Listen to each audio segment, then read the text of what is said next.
On Sunday afternoon, Carolina Panthers owner David Tepper once again showed why he's an embarrassment to himself, the organization, and the National Football League. We'll talk about it right now on Locked On Panthers. You are Locked On Panthers, your daily Carolina Panthers podcast. Part of the Locked On Podcast Network.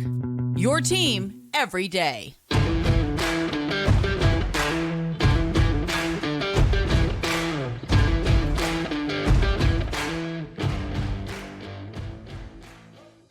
Welcome into another edition of the Locked On Panthers podcast, a part of the Locked On Podcast Network. I'm your host, as always, Julian Council, talking Carolina Panthers with you every Monday, Tuesday, Wednesday, Thursday, and Friday. Your team every day. That's our motto here on the Locked On Podcast Network. Subscribe or follow the show for free on YouTube or wherever you listen to your favorite podcast. And be sure to follow me, Julian Council, on Twitter at Julian Council, where tomorrow I'll have the weekly Wednesday mailbag one final time this regular season. Then starting next Friday, it will be the weekly Friday mailbag throughout the rest of the regular season until the beginning of the 2024 regular season in the NFL. So either at me or DM me over on Twitter at Julian Council. But first, follow me on Twitter at Julian Council to get those questions in for tomorrow's mailbag and for the Friday mailbag moving forward. Today's episode of Locked On Panthers is brought to you by FanDuel. Make every moment more.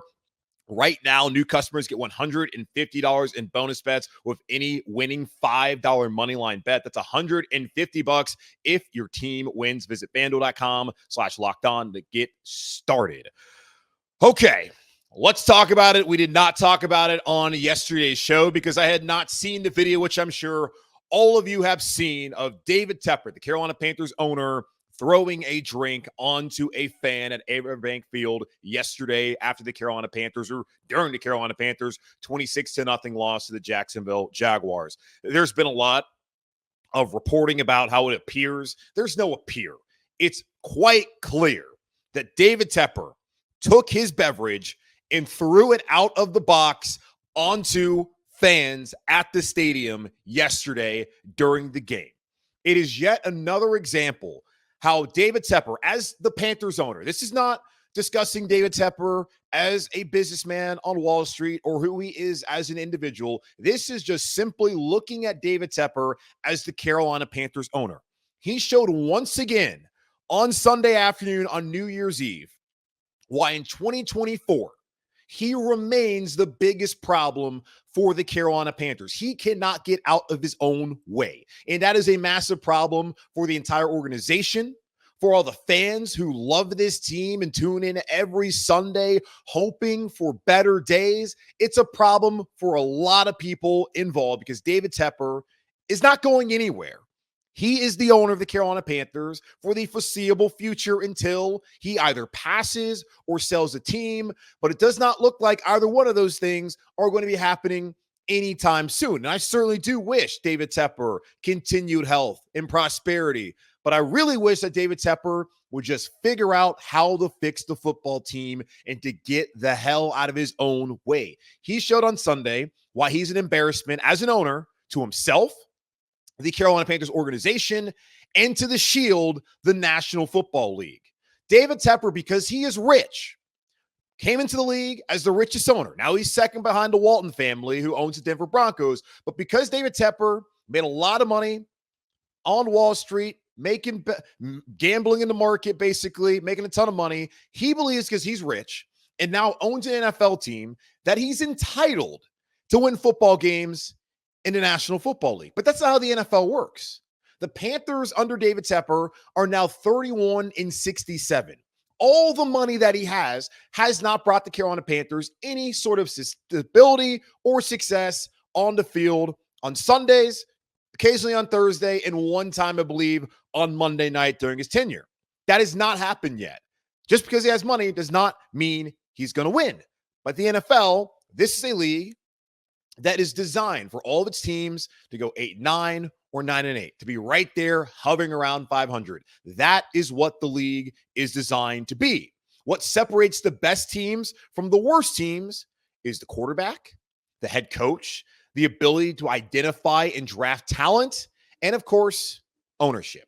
The Carolina Panthers have failed in all four facets I just brought up since David Tepper took over. They have cycled through quarterbacks with Cam Newton physically breaking down. They brought in Kyle Allen. They've tried a Taylor Heineke. They've had PJ Walker, Teddy Bridgewater, Sam Darnold, Baker Mayfield, now Bryce Young. And they have yet to find a franchise. Now, hopefully Bryce Young will be that, but only time will tell. Head coach, we've talked about it. We're now here in 2024. It's going to be 7 seasons of owning the team and having 7 different individuals be the head coach, whether it's on a permanent or an interim basis. We have seen Ron Rivera.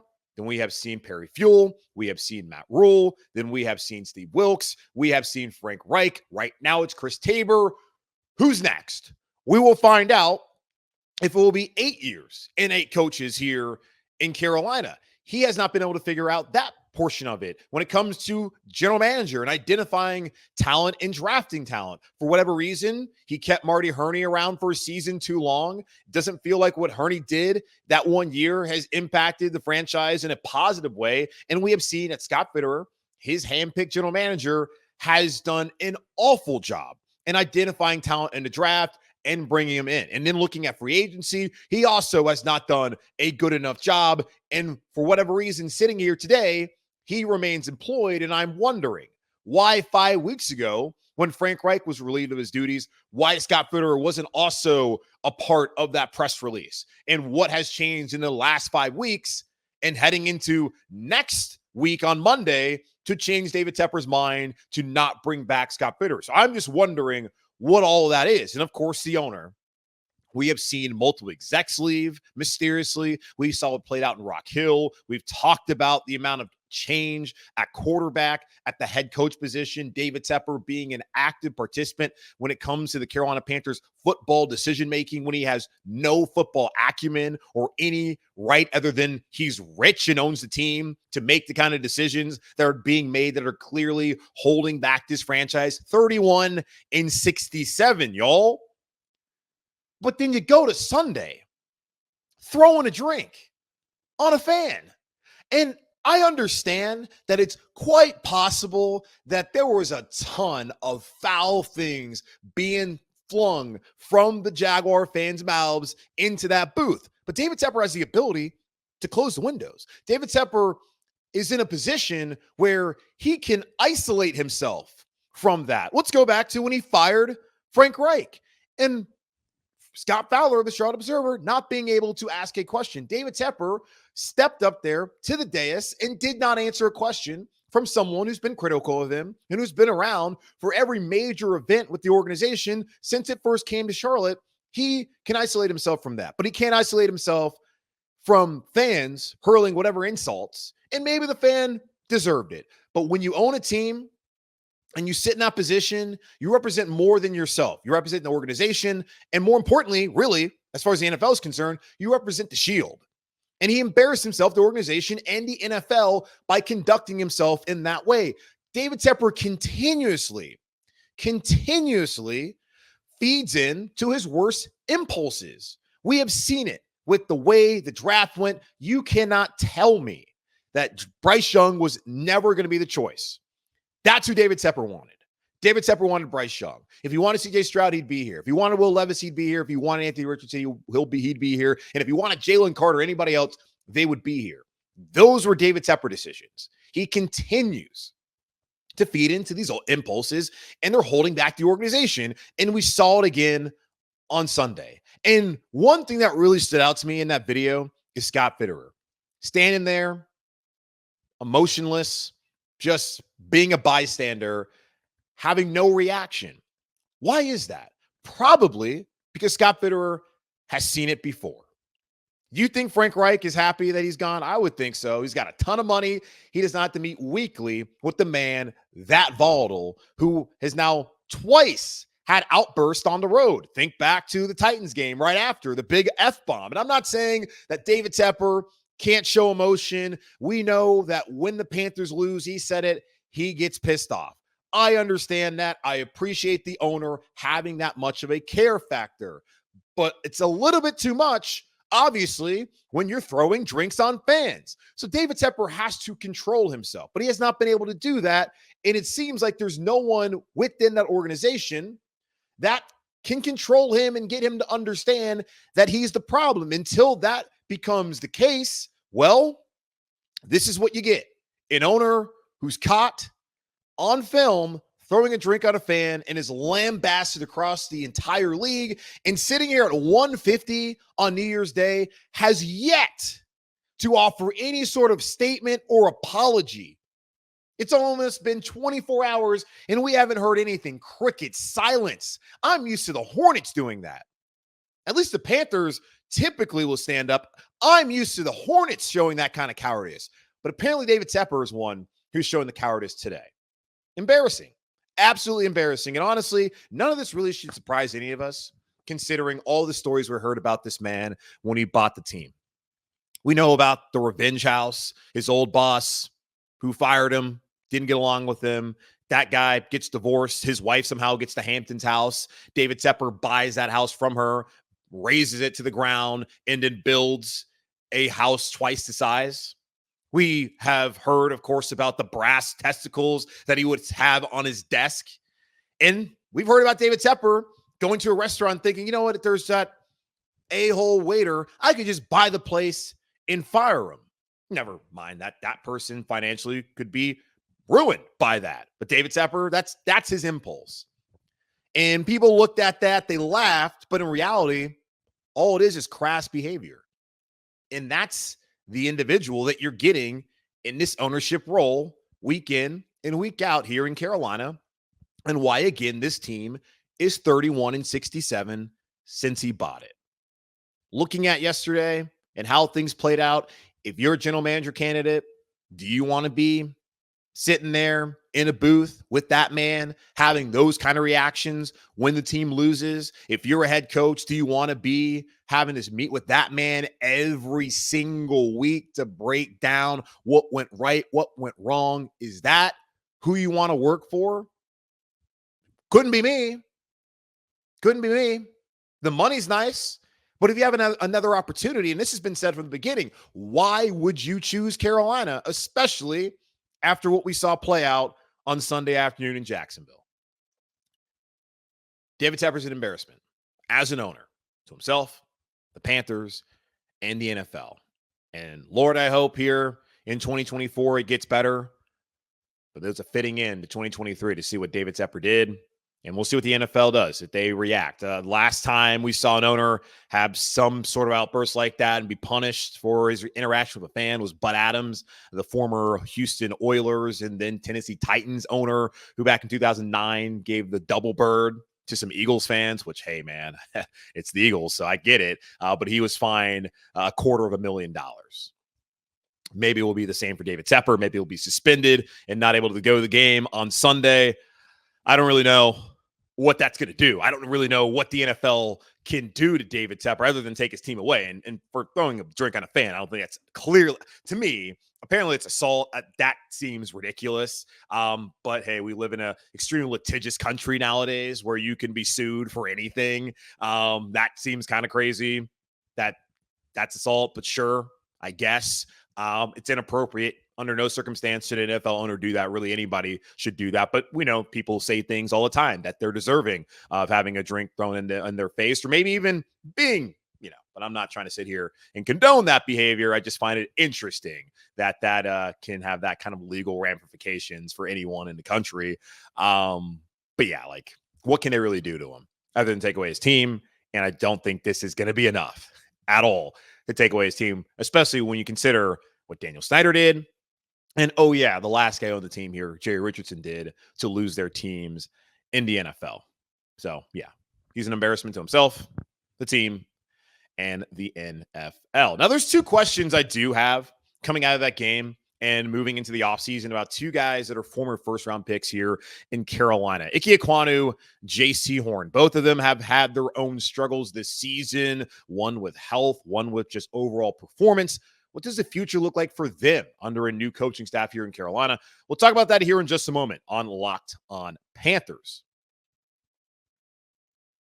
The NFL regular season is wrapping up, but there's still time to get in on the action with FanDuel, America's #1 sportsbook. Right now, new customers get $150 in bonus bets guaranteed when you place a $5 bet. That's $150 in bonus bets, win or lose. Does not matter. Win or lose, it is your money. Just place $5 down and get $150 back in bonus bets. The app is so easy to use, and there are so many different ways to bet, like live same-game parlays. Find bets in the new Explore tab. Make a parlay in the Parlay tab, or hub, rather. The best way to find popular parlays and more. So visit FanDuel.com/lockedon and make your first bet a layup. FanDuel, official partner of the NFL. As we enter into the final week of the 2023 regular season for the Carolina Panthers, I have two big questions heading into the offseason pertaining to two guys who have been first-round picks here in Carolina. The 6th overall pick in the 2022 draft was Ikem Ekwonu, who was brought here to end all the questions about who would be the left tackle here in Carolina for hopefully the next decade. And last year, it appeared to be the case that Ikem Ekwonu would solidify the left tackle position after struggling in the first 2 weeks. He went months without giving up a sack, but then had an ill-timed sack that led to a fumble there in week 17 against Tampa Bay.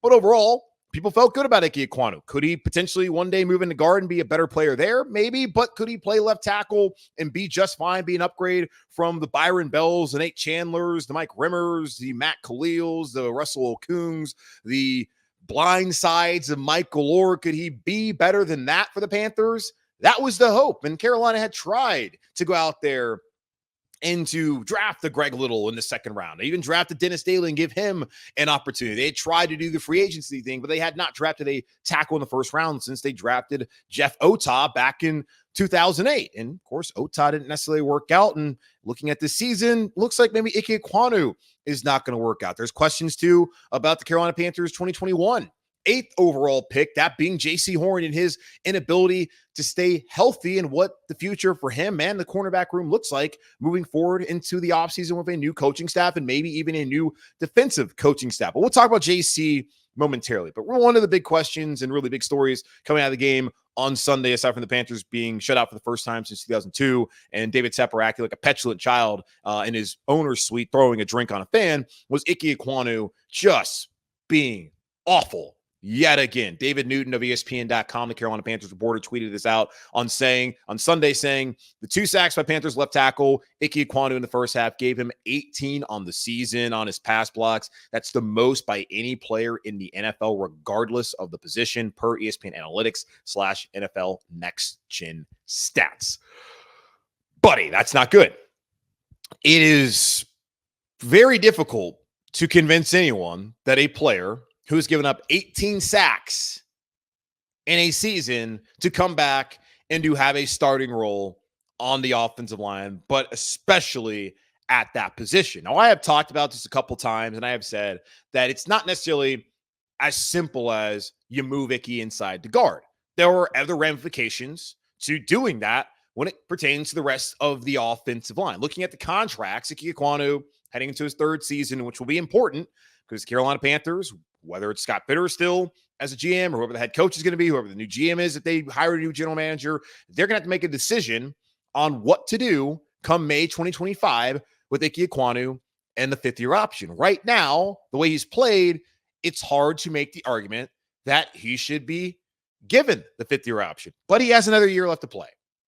The Panthers have another 17-game sample set to see whether he's someone worth exercising the 5th-year option and paying him a lot of money for that 2025 season.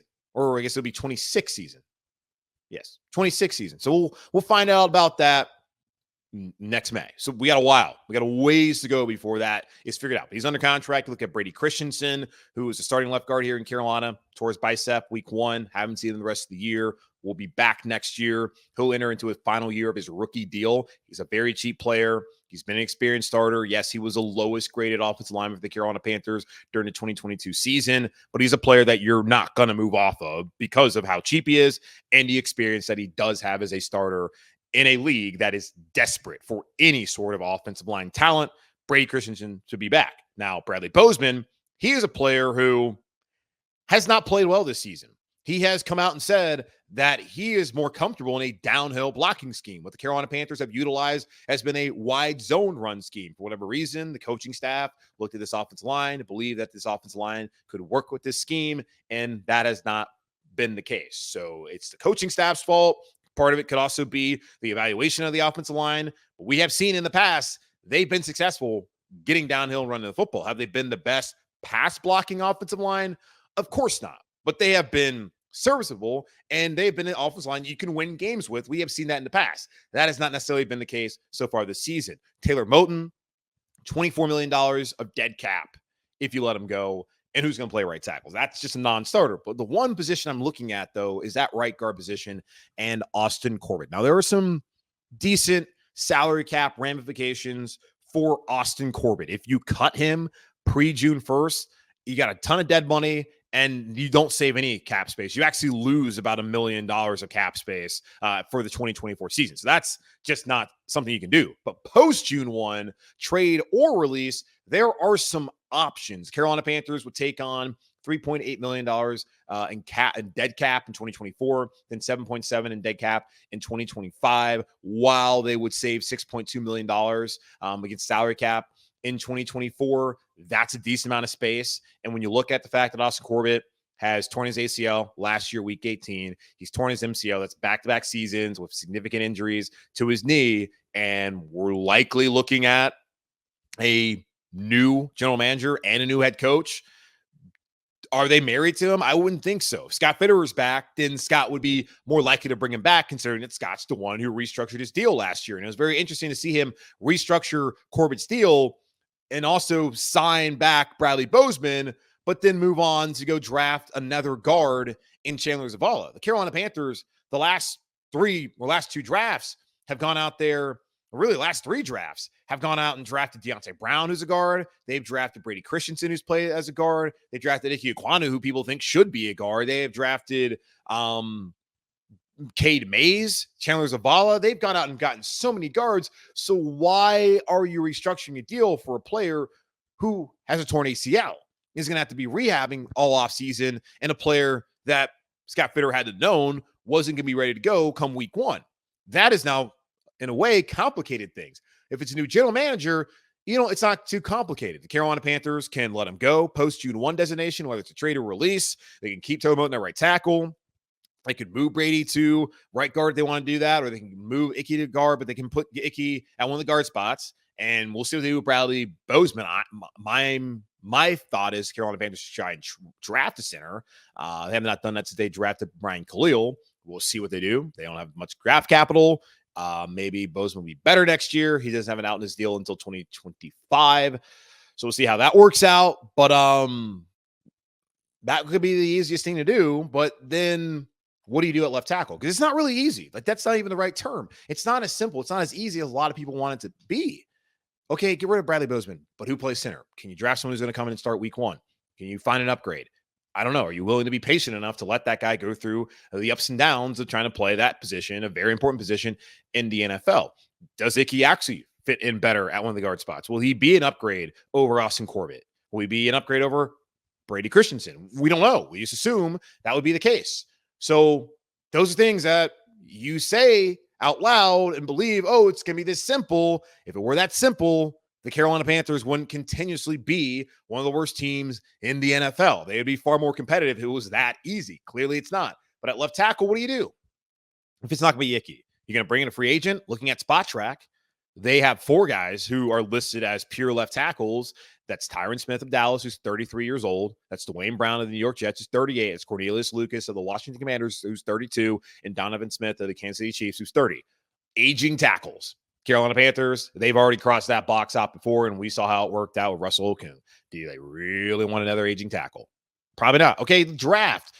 There's a lot of good players. You got Joe Alt from Notre Dame. You got Olu Fashanu from Penn State. You got some good guys, but the Panthers don't have a first-round pick. They're not picking until 33. And do you want to take a left tackle at 33 after you took one 27 spots higher 2 drafts ago? Or do you want to get a wide receiver? Or is there going to be another position of need? Do you need to get an edge rusher? And these are questions that really won't have more defined answer until, of course, draft night. But after free agency plays out, we see what the needs are. But we need to find out who's going to be the general manager and who's going to be the head coach. So many things need to happen before you can get to that situation and be able to answer those questions with any sort of clarity, if there's any clarity at all. So it's not that simple. And that's what makes things so difficult here in Carolina when trying to build this roster, where you're trying to find a guy who was your 6th overall pick a home. Is the home at left tackle under a new blocking scheme, new offensive line coach, new head coach, new offensive scheme overall? Or is it moving inside? Then what does that do to the rest of the offensive linemen that are all under contract? All 5 of the projected starters are under contract, and that's not including Chandler Zavala, who's under contract. Cade Mays, who's under contract. It's a complicated situation. Maybe it's not as complicated to you. I'm just looking at the financials, and I'm asking a question about, okay, can you go find another left tackle? You'll be right back in the situation you've been in the last decade since Jordan Gross retired. We'll find out, man. But that's just my quick thoughts. Not really quick, but there's some of my thoughts about Ikem Ekwonu and the offensive line situation heading into the offseason as Panthers prepare for their final game against Baker Mayfield and the Tampa Bay Buccaneers on Sunday at Bank of America Stadium. But it's not just Icky. There's also J.C. Horn and his future and the future of the rest of the quarterback room here in Carolina. We'll talk about that here in just a moment on Locked On Panthers. Price Picks is the most fun you'll have, winning up to 25 times your money this football season. You just select 2 or more players, pick more or less on their projected stats, and place your entry. With the basketball season finally here, you can now pick combo projections across football and basketball from the Specials League, a league created specifically for combo projections that include 2 or more players from different sports or leagues. For example, you can take LeBron James plus Travis Kelce at a 10.5 combo of 3-pointers made plus receptions. Price Picks is really simple to play. You can make your picks and submit your entry in less than 60 seconds. Quick withdrawals, easy gameplay, and an enormous selection of players and stat types are what make Price Picks the #1 daily fantasy sports app. Go to PricePicks.com/LockedOnNFL and use code LockedOnNFL for a first deposit match up to $100. That's PricePicks.com/LockedOnNFL and use code LockedOnNFL for a first deposit match up to $100.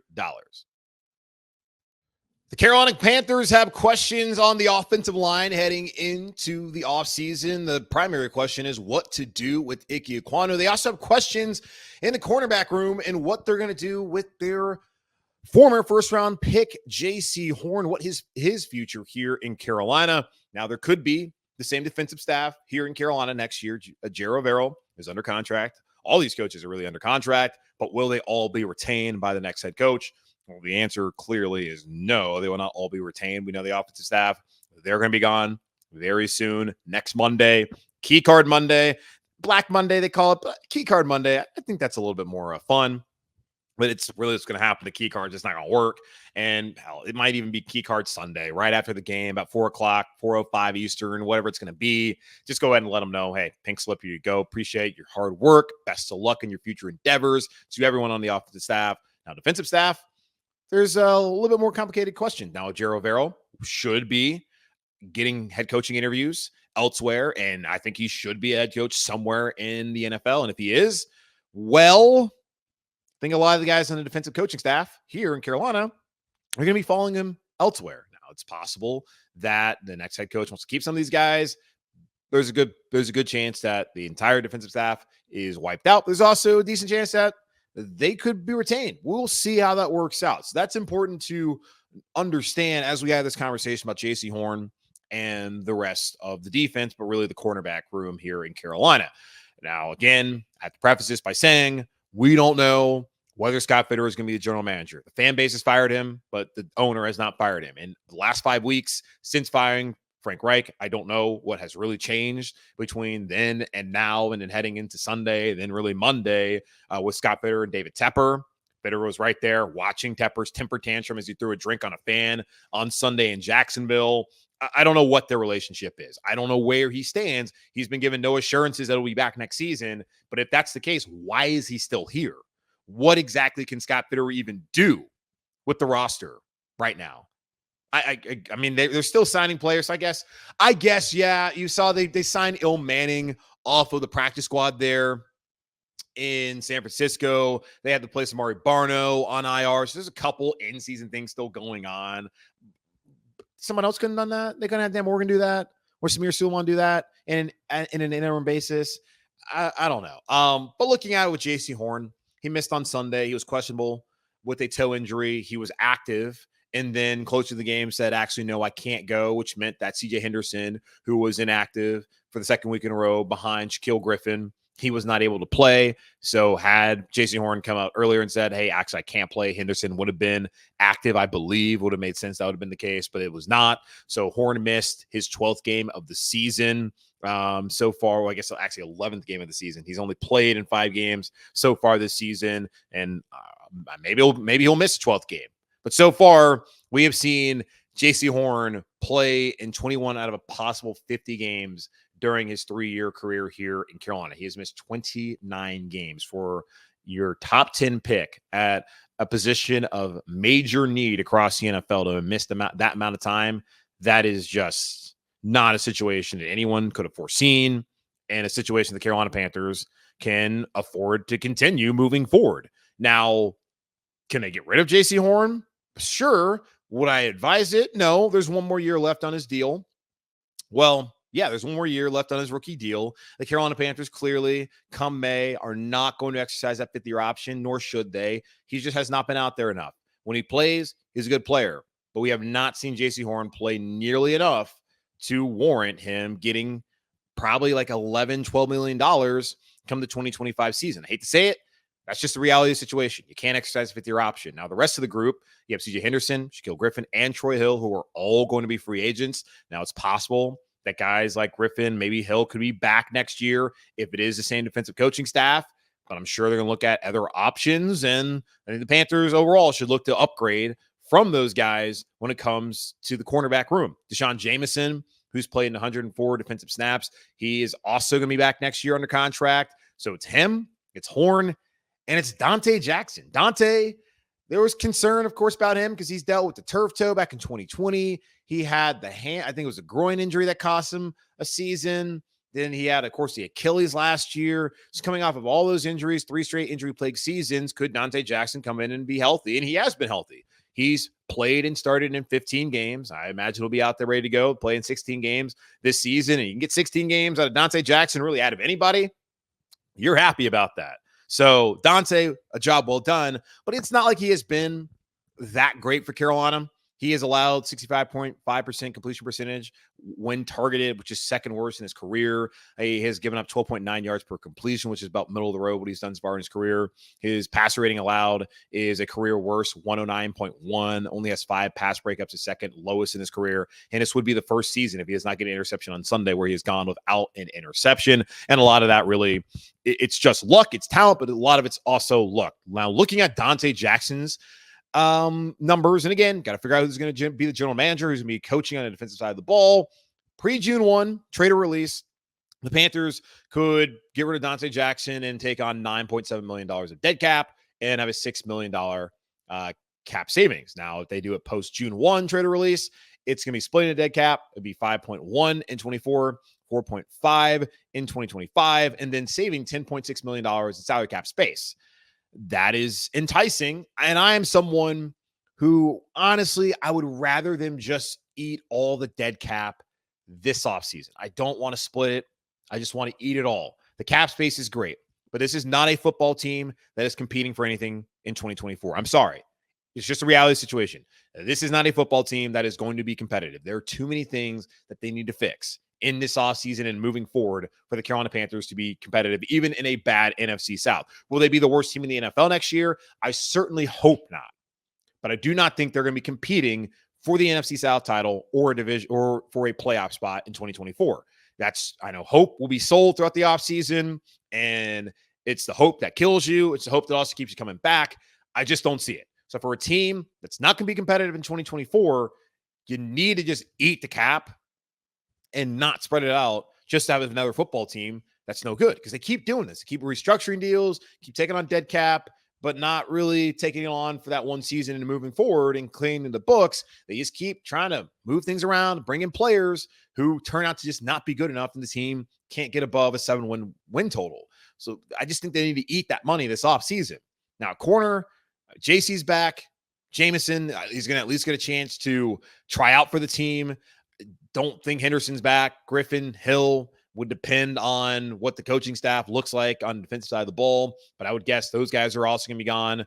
So you're really looking at JC definitely back, Jameson getting a chance to be in camp maybe, and then maybe Dante Jackson if the Panthers decide that they want to keep him around. But you need multiple corners to come here into Carolina, and what you really need is for JC Horn just to be healthy for once they get into the 2024 season, which would be potentially his last season here in Carolina. So some serious questions on the offensive line and in the cornerback room, but questions really surrounding the former first-round picks, Ikem Ekwonu and JC Horn, as Carolina Panthers head into their final week of the 2023 regular season against the Tampa Bay Buccaneers on Sunday afternoon at Bank of America Stadium. That's going to wrap up this edition of the Locked On Panthers podcast, part of the Locked On Podcast Network, hosted by yours truly, Julian Council. Again, y'all, subscribe or follow the show for free on YouTube or wherever you listen to your favorite podcast. Follow me on Twitter at Julian Council, where tomorrow I'll be answering your weekly Wednesday mailbag questions for one final time. Then starting next Friday, it will be the weekly Friday mailbag throughout the entirety of the offseason, either at me or DM me to get those questions into me now. But in the meantime, be safe, be happy, be whole. As always, keep pounding, and I'll talk to y'all on Wednesday.